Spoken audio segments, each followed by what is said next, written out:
Mon attaque, ouais, c'est une révolution, l'abonnement te donne l'accès. Salut tout le monde, ravi de vous revoir. Aujourd'hui, on entre dans quelque chose de fondamental.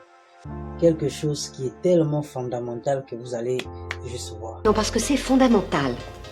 Cette chose fondamentale, c'est pas juste en Kotlin. Oubliez cette idée-là. Ce n'est pas juste en Kotlin, mais en programmation en général. La prise de décision. Parce que, voilà la vérité. Un programme qui fait toujours la même chose, c'est pas un programme. C'est un script de robot dépressif. Un vrai programme, il analyse une situation, il évolue. Donc, il évolue des conditions, n'est-ce pas?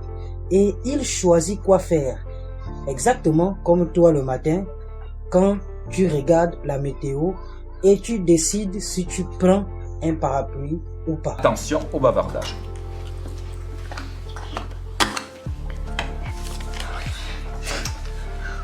Dans ce cours ici, nous on va couvrir les booléens, les opérateurs de comparaison, le if, else, un classique, les ranges, donc une feature Kotlin très pratique, c'est vraiment très pratique, vous le comprendrez plus tard, et excusez mon anglais, les whens, donc W-H-E-N. Donc l'âme secrète de Kotlin contre les if à rallonge, n'est-ce pas? Donc, tu fais comme moi maintenant, tu ouvres ton IntelliJ IDE, version community, si tu es avec moi, ou la version professionnelle, tout dépend de ce que tu vas lancer là-bas, lancer le Kotlin RPL, n'est-ce pas? Et c'est pas. Parlons d'abord des booléens et les opérateurs de comparaison. Avant d'écrire des conditions, il faut comprendre c'est quoi, sur quoi elles reposent. Donc, prenons par ici, ça c'est les derniers éléments que nous avons traités, n'est-ce pas? Je vais d'abord effacer tout ça parce qu'elles ne sont plus d'actualité. Vrai ou faux? Avant d'écrire des conditions, il faut comprendre sur quoi elles reposent. Les booléens, un booléen, c'est simple. Un booléen, c'est soit true, soit false. Il n'y a pas de peut-être. Il n'y a pas de ça dépend. C'est vrai ou faux. C'est binaire. C'est binaire littéralement. Soit c'est 1, soit c'est 0. C'est tout ce qu'il faut comprendre par là. Soit c'est bon, soit ce n'est pas bon. Et pour produire des booléens, on a des opérateurs de comparaison. Et tu les connais probablement déjà parce que nous avons vu ça depuis le primaire, je pense, en grandissant. Donc, si tu as bien fait ton primaire, je pense que tout ira bien. Donc, le premier ici, le premier signe que je vais vous montrer, c'est le signe inférieur à, que vous connaissez déjà, comme je vous ai dit. Voilà, ce signe-là signifie inférieur à. Voilà. Et celui-là, supérieur à. Voilà. Vous voyez que vous les connaissez déjà, c'est assez simple, c'est pas compliqué. Ensuite, nous allons passer au signe égal à. Donc, égal, et j'espère que j'écris bien, égal à. J'espère que j'ai bien écrit sans me tromper. Le signe différent de. Donc, c'est simple. Vous prenez votre point d'exclamation dans mon clavier ici, vous ajoutez un égal. Cela signifie différent de.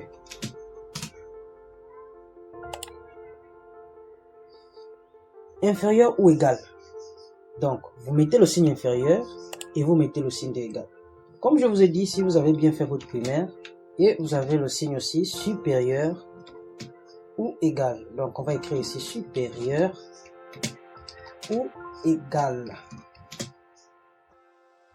Bon, je ne sais pas si j'écris bien égal, je pense que c'est sans un. De toute façon, nous sommes là juste pour apprendre à programmer, nous ne sommes pas là pour apprendre l'orthographe, sinon tout le monde serait retourné au primaire.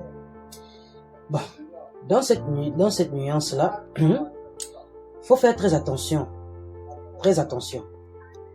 attention classique.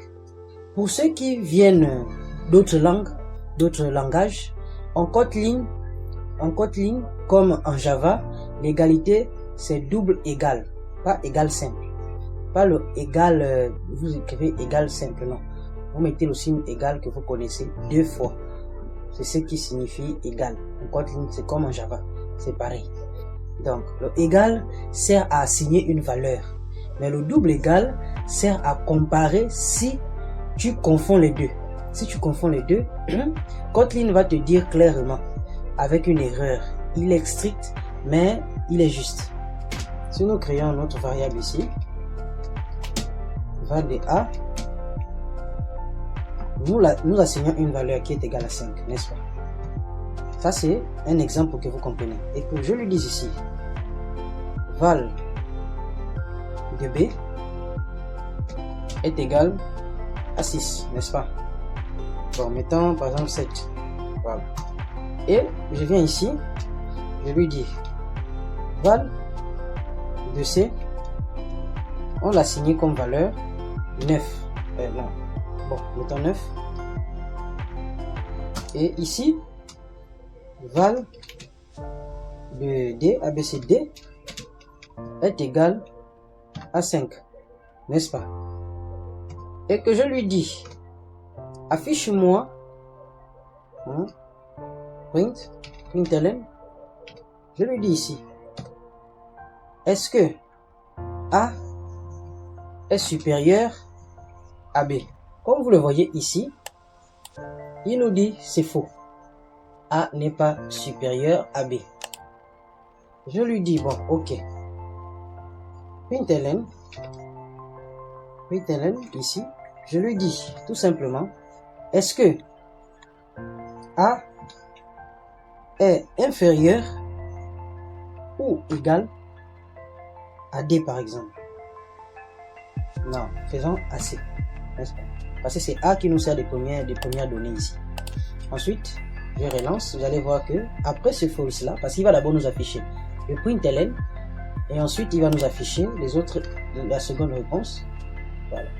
Comme vous voyez ici, il nous dit dans ce println là, A est supérieur à B. Il dit non, c'est faux, n'est-ce pas? Est-ce que A est inférieur ou égal à C? Il dit oui, c'est vrai. Parce que si nous regardons ici, la donnée de C est de 9, donc elle est inférieure, n'est-ce pas? Elle est inférieure. Comme nous lui avons dit inférieure ou égale, voici pourquoi il dit c'est vrai. Elle doit être inférieure, elle est inférieure ou égale. Bon, maintenant nous prenons A là encore. La troisième réponse, nous allons lui dire ici print ln, n'est-ce pas? Puis je dis A. Est-ce que A est strictement égal à D? Voilà. Attendez, je vais mettre un peu des espaces là pour que vous puissiez voir que nous utilisons bien le même signe que nous avons numéré. Voilà. Affichant tout ça. Donc je lui dis de m'afficher ça. Il dit c'est vrai. Vous voyez ici, première réponse. Println A. Est-ce que la variable A est supérieure à B? Il nous dit non, c'est faux. A n'est pas supérieur à B. Bon. Deuxième question ici que nous avons demandé d'afficher. Nous lui avons dit affiche A. Est-ce que A est inférieur ou égal à C? Il nous dit ici, c'est vrai. A est inférieur ou égal à C. Voilà, c'est l'un ou l'autre. L'un ou l'autre.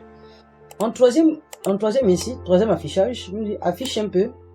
Affiche-nous A strictement égal, donc égal à D. Il dit c'est vrai.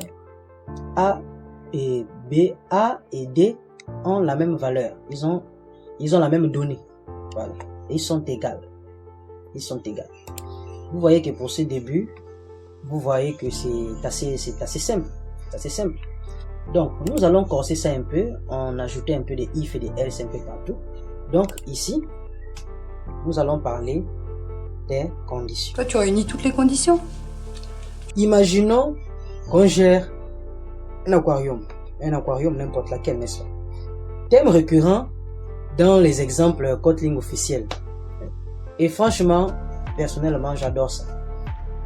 Donc, nous allons d'abord établir deux variables. La première variable, ce sera le nombre de poissons. Deuxième variable, ce sera le nombre de plantes, n'est-ce pas?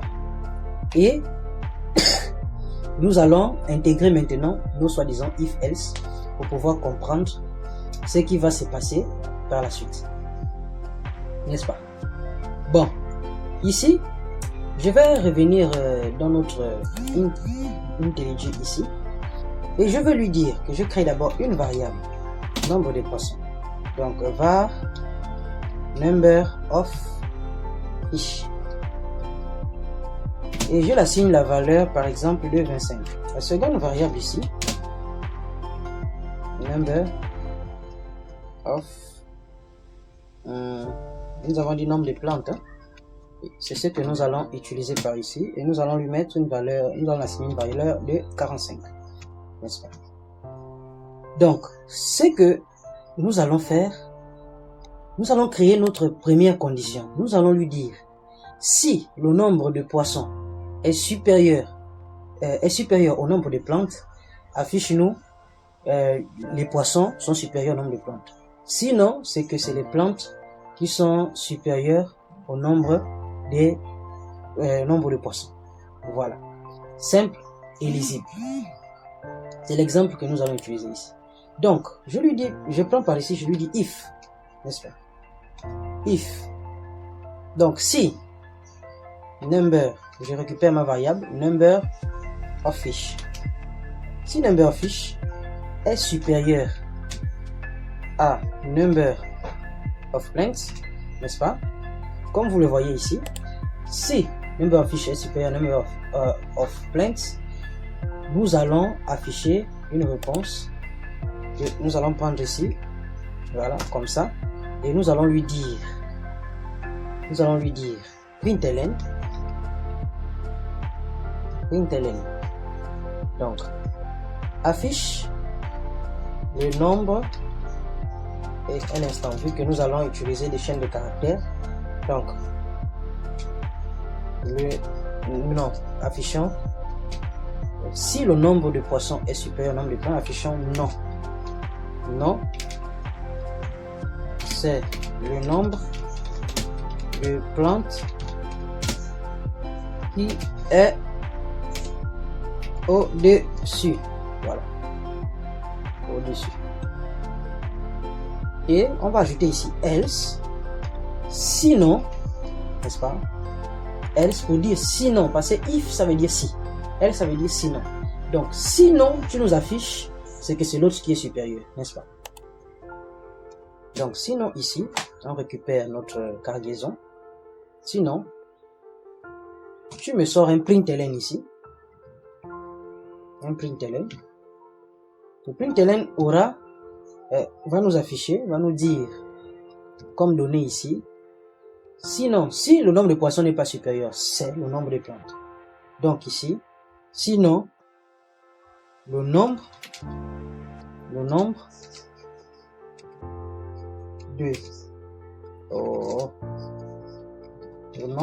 de plantes est véritablement supérieur. Voilà. Et là, nous avons fini. Nous avons créé une simple condition pour lui dire si le nombre de poissons est supérieur au nombre de plantes, tu nous affiches que oui, c'est le nombre qui est au-dessus. Et maintenant, sinon, si ce n'est pas le cas, tu nous affiches oui. Sinon, c'est que c'est le nombre de plantes qui est supérieur. Voilà. On va lancer ici. Et nous allons regarder dans la console. C'est la console qui va nous afficher. Il nous dit ici, le nombre de plantes est véritablement supérieur. Donc, vu que la condition là, la première condition n'est pas vraie, ça veut dire que c'est la seconde qui est vraie. N'est-ce pas? Parce que ici, si le nombre de poissons n'est pas supérieur, ça veut dire que c'est le nombre de plantes. Voici pourquoi le nombre de plantes est véritablement supérieur. N'est-ce pas? Si c'est le nombre de poissons, on va dire oui. En mettant ici oui. On va changer ici oui, par exemple. Oui, c'est le nombre de, mettons poisson qui est au-dessus, n'est-ce pas? Et nous allons changer notre variable ici en mettant par exemple 55. Nous changeons de données. Et ensuite, on relance. Vous allez voir que il dit oui. C'est le nombre de poissons qui est supérieur, qui est au-dessus. Pourquoi? Parce qu'il est rentré d'abord dans la première condition ici. Il est rentré, il a dit, ah oui, mais vu qu'elle est déjà supérieure, donc c'est celle-là que je dois lancer. N'est-ce pas? J'espère que jusque-là, tout va bien. Vous voyez que c'est simple, c'est lisible. Si le nombre de poissons est supérieur au nombre de plantes, on affiche quelque chose. Sinon, on affiche autre chose. Donc, rien de magique ici. La syntaxe ressemble à la plupart des langages. Kotlin est humain, comme ça. Il est vraiment humain. Mais Kotlin a une petite subtilité intéressante. On va dire que pas tout le monde connaît. Donc, le if en Kotlin retourne une valeur. C'est une expression, pas juste une instruction. Concrètement, ça veut dire que je peux écrire, par exemple, dans une variable, je mets toute une condition. Sinon. En fait, trop parler, c'est un peu maladie. C'est un peu maladie. On va voir ça plus concrètement. Donc, si je mets ici,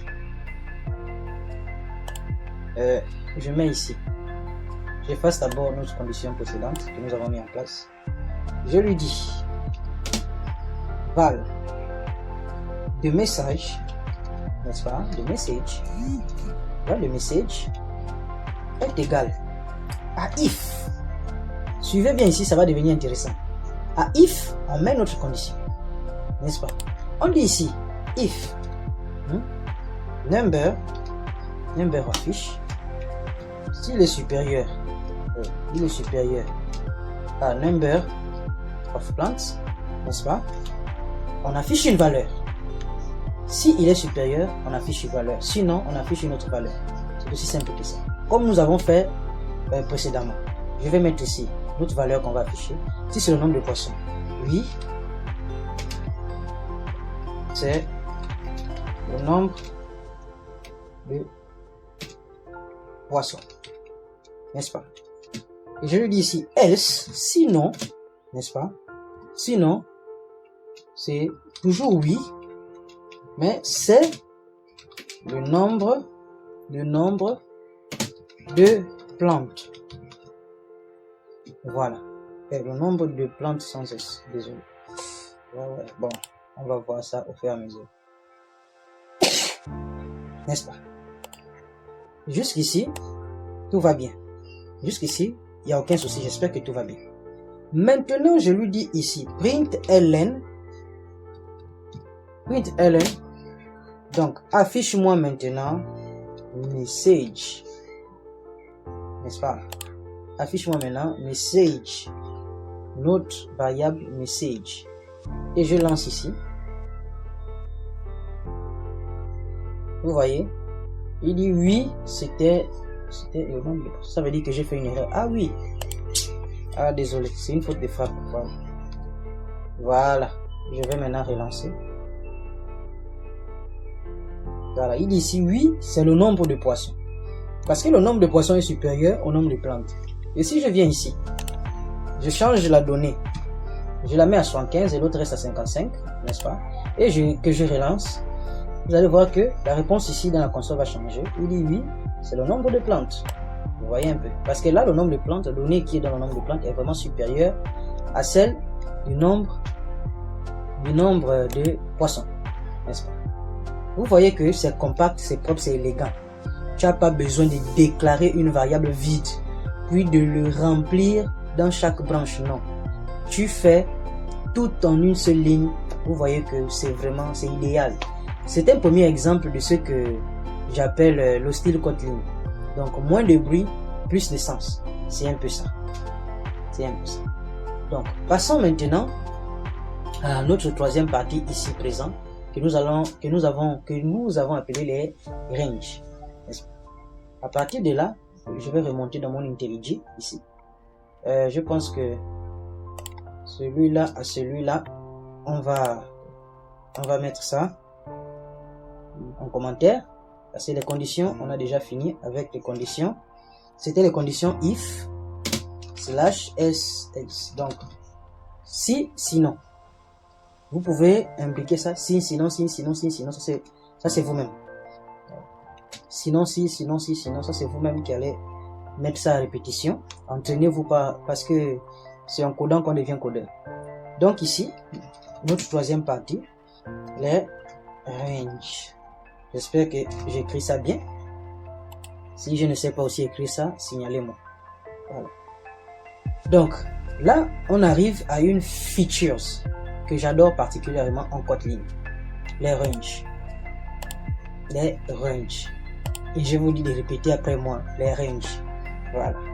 Une range, c'est une plage de valeurs définie par un point de départ et un point d'arrivée. J'espère que vous m'avez compris. Et pour créer ça, tu vas utiliser l'opérateur point. Donc, 2 petits points. C'est tout. J'espère que ça va. Donc, répète après moi. Une range, c'est une plage de valeurs définie par un point de départ et un point d'arrivée.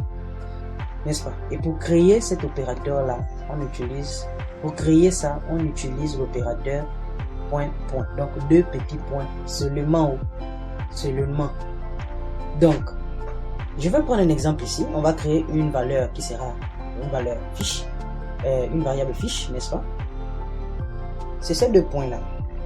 Un instant, point, c'est tout. C'est ça qu'on utilise pour créer.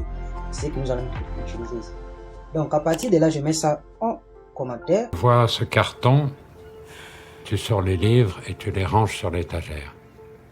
Ouais. Comme dit précédemment, nous allons créer ici une range. Donc, je lui dis ici, la variable fiche. La variable fiche ici a comme affectation 50. Nous allons mettre ici 50. La variable fiche a une affectation qu'on appelle 50. Donc la donnée qui est à l'intérieur de la variable fiche, c'est 50. Le chiffre, le nombre en tout cas. Donc, si fiche, on va créer une simple condition, si fiche est à l'intérieur de 1 à 100, alors affiche fiche. Fiche est là. Voilà. Donc ici, if, n'est-ce pas? If fiche in de 1 point. Voilà.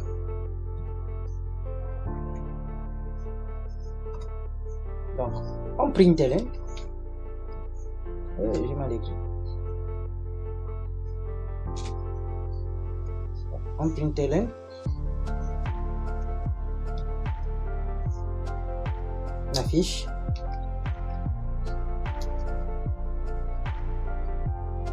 On va dire oui, fiche est là. Il est là. Sinon, on va venir ici, on ajoute un else. Sinon, fiche n'est pas là. Sinon, on va print ln ici. N'est-ce pas? On va print ln et on va lui dire sinon, ça veut dire que fiche n'est pas là. Voilà. Donc, soit il est là, soit il n'est pas là. Il doit être dans la rangée de 1 à 100. Sinon, soit il est là, soit il n'est pas là. Voilà. On va un peu démarrer tout ça. On dit ici, oui, fiche est là. Vous voyez un peu, c'est point et point, juste à cause de ces 2 points-là. Donc là, nous avons créé une plage, n'est-ce pas? Donc, fiche in 100. Ça se lit exactement comme en français, si fiche est dans l'intervalle de 1 à 100. Comme nous avons mis là. Donc, compare ça à ce que tu aurais écrit sans les ranges. Par exemple, sans les ranges, on aurait mis une condition du genre si fiche est supérieur ou égal à 1 et si fiche est inférieur ou égal à 100, alors tu nous affiches ça, sinon ce n'est pas ça. Mais avec range, on met juste 2 points. La range est inclusif des deux côtés. Des deux côtés. De 1 à 100, il inclut le 1 et le 100. N'est-ce pas? Le mot-clé in, il vérifie si une valeur appartient à une collection ou une rangée. Ou une range plutôt. Tu la verras partout en Kotlin, notamment dans les boucles. Donc garde-le dans un coin de ta tête. C'est vraiment très important. C'est vraiment très important. Revenons maintenant à nos multi-if. Les multi-if que je vous ai dit de faire. Donc, if, else if, sinon si, sinon si, sinon si, sinon. Revenons d'abord sur ce détail-là avant de pouvoir aller dans la partie qui nous intéresse. Donc ici, on va dire, sinon, s'il n'est pas là, non. Effaçons d'abord la rangée. Reprenons nos variables ici. Variable number of fish qui est de 55 et puis variable number of plants, n'est-ce pas? Je viens d'avoir une idée, c'est que on va faire avec ça. Non, mettons ça en commentaire pour que ils puissent l'ignorer à chaque fois. Maintenant, libérons notre variable message de sa prison et ces deux variables que nous allons réutiliser. Number of fish et number of plants, c'est les deux. Number of plants, c'est les deux que nous allons utiliser ici. Donc, à partir de là, je récupère ici. Non, récupérons à partir après message. Voilà, on met au milieu. On met au milieu. Ça a l'air un peu joli. Ça a l'air un peu joli. Donc, si je mets ici if, n'est-ce pas? Si je mets ici if, number of fish strictement égal à 0, affiche empty tanks ou bien affiche que c'est vide, n'est-ce pas? Si number of fish, n'est-ce pas, est strictement égal à 0, est égal à 0, c'est que tu nous printes ln ici, à ce niveau-là, tu nous printes ln ici, pour nous dire que fish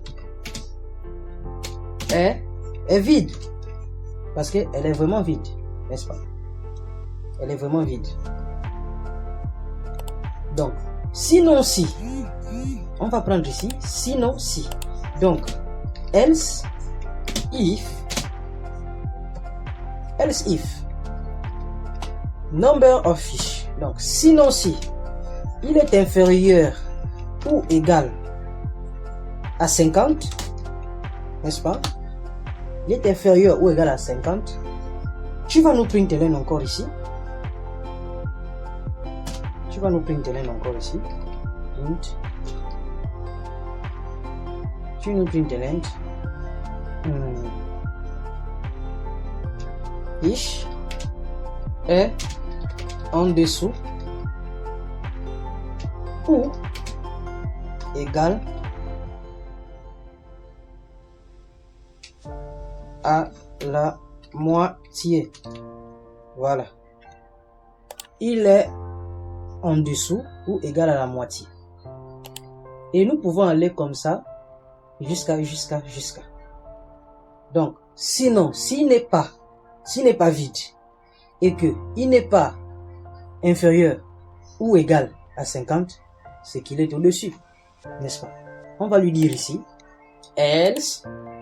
Donc, else, ça veut dire que tu vas nous print encore ln ici. Donc, je nous print ln ici pour nous dire c'est au-dessus. Voilà. C'est au-dessus. Et nous allons mettre juste, c'est notre variable message ici. Non, nous allons effacer juste. Nous allons mettre le résultat de notre message ici en commentaire, n'est-ce pas? Comme ça, on ne lui demande pas de nous afficher notre message ici. Nous, on veut seulement cette partie-là du code. Et on se concentre sur la console pour voir le résultat qui nous sera affiché. Il nous dit ici, c'est au-dessus. Ça veut dire qu'il a vérifié la première condition. Il a vu que fiche n'est pas vide, il y a quelque chose dedans. n'est-ce pas? Après, il a vérifié si c'est inférieur ou égal à 50. Il a vu que oui, ce n'est pas inférieur ou égal à 50. Il est rentré ici, il a vu, ah oui, hein, sinon c'est forcément au-dessus. Ça veut dire que c'est forcément au-dessus. Donc, c'est aussi simple que ça. C'est simple que ça. Donc, 3 cas, 3 branches. Else, if s'enchaîne autant de fois que nécessaire. Ça marche parfaitement, mais honnêtement, quand tu as plus de 2 ou 3 else, if, ton code commence à ressembler à un escalier. Voilà, un escalier. Et les escaliers, c'est bien dans une maison. Et c'est ma partie préférée de ce cours. Voilà, c'est ma partie préférée. Donc, permettez-moi de vous présenter le when. Donc, si je n'écris pas mal, je vais revenir ici. Après no range, on va mettre ici un hashtag. On va mettre le when. Voilà. J'espère que je prononce bien. Mon anglais est un peu catastrophique. Mais c'est pas grave. L'essentiel, c'est d'apprendre à coder. Si tu viens de Java, tu connais le switch. Tu connais le switch. En Kotlin, le when, c'est le switch. Mais en mieux. Beaucoup mieux. Donc, reprenons notre condition ici. N'est-ce pas? Nous allons lui dire à ce niveau-là, pour qu'on puisse bien comprendre, on lui dit when. When the number of fish, n'est-ce pas? The number of fish. Et on lui dit là, 0.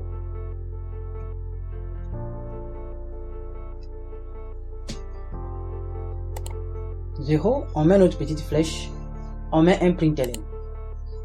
Donc notre println ici.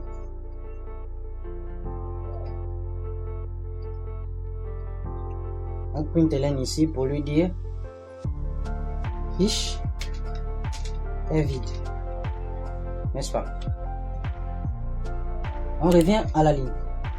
In, on va mettre de 1 à 50, n'est-ce pas? On met ici in de 1 à 50. N'est-ce pas?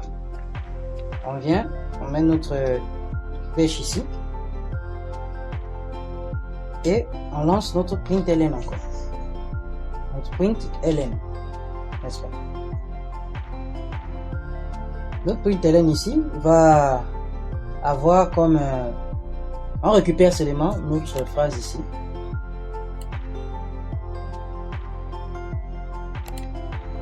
Et on la colle, tout simplement. Et on revient à la ligne.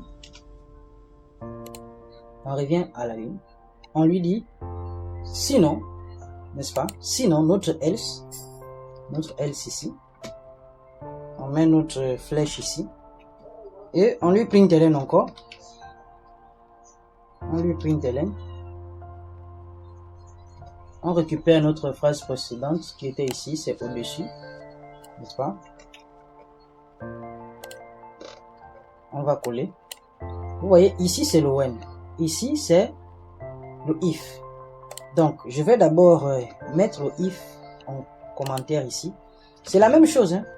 C'est la même chose que nous avons mis là. C'est celle qui se retrouve en haut. C'est la même chose. Donc, nous allons lancer ici. Et nous allons attendre. Il nous dit encore que c'est au-dessus. Vous voyez que la réponse n'a pas changé. C'est juste la lisibilité. Vous voyez, c'est simple, c'est consiste, c'est vraiment, c'est magnifique. C'est petit. Il n'y a pas de elf, elsif. Elle va siffler jusqu'à quand? Il n'y en a pas. Vous voyez? Donc, when, notre condition, notre variable, when, notre variable.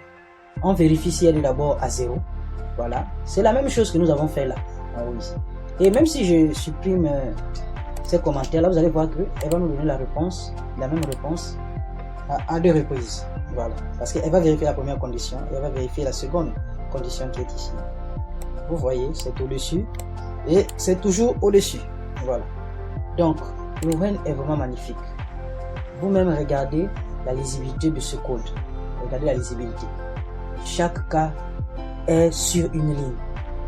Et la flèche sépare la condition, la flèche là, donc le tiret du 6 avec notre condition, notre guillemin, non pas guillemin, en tout cas. Voilà. C'est pas la condition de l'action. Vous avez compris l'idée. Donc, tu peux même utiliser les ranges directement dans les branches du web. Directement. Et c'est ce qui est beau. Ce qui est beau. Donc, comparez, entraînez-vous. Vous voyez que c'est la même logique, même résultat, mais le WEN c'est plus facile à lire, plus facile à maintenir et plus facile à étendre si tu veux rajouter des cas. Voici la règle pratique. Dès que tu as beaucoup, dès que tu as plus de 2 else if, demande-toi si un WEN serait plus adapté. La réponse est presque toujours oui. Est presque toujours oui. Donc, comme le if et le when peut aussi retourner une valeur, tu assignes directement le résultat du when à une variable. C'est élégant. C'est vraiment élégant. Comme nous avons fait pour message, vous pouvez le faire aussi pour statut. Pour le if précédemment, la variable message, je peux mettre ici une variable statut. Le when, ça va fonctionner pareil, rien ne va changer. Donc, si je lui dis ici, par exemple,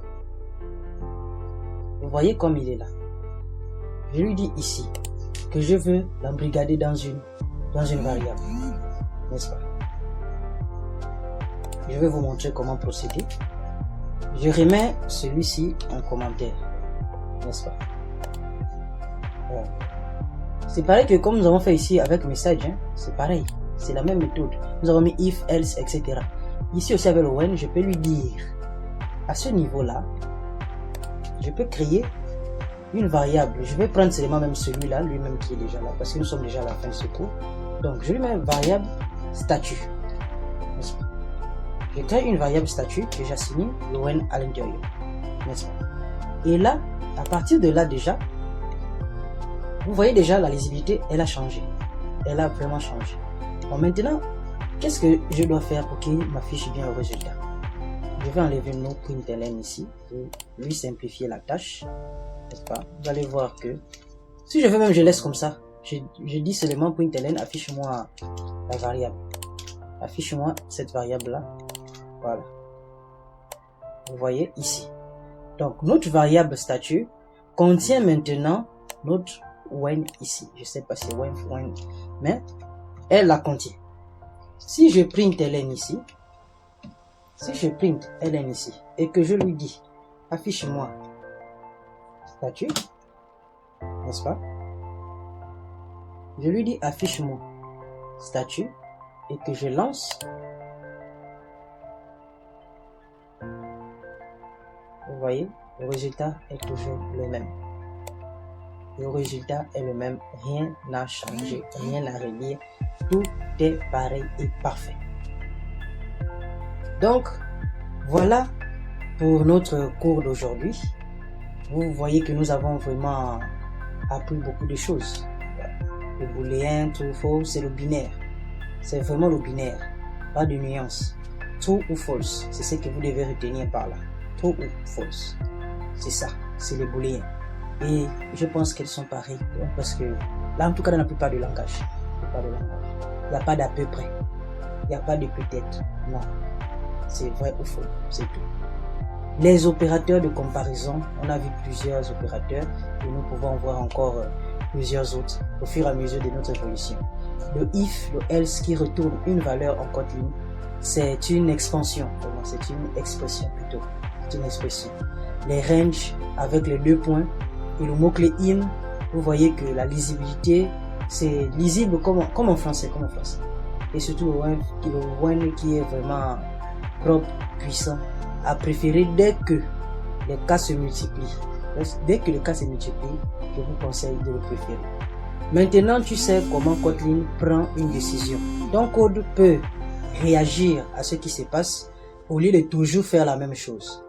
Donc, nous allons attaquer dans un prochain programme les tableaux, les listes et les boucles. C'est là où Kotlin commence à vraiment démontrer sa puissance. Si tu aimes cette vidéo, like, laisse un commentaire, partage-la à quelqu'un qui débute en Kotlin et abonne-toi si ce n'est pas encore fait, et à très bientôt et bon cours. Monatech Vibes, ouais, c'est une révolution, l'abonnement te donne l'accès.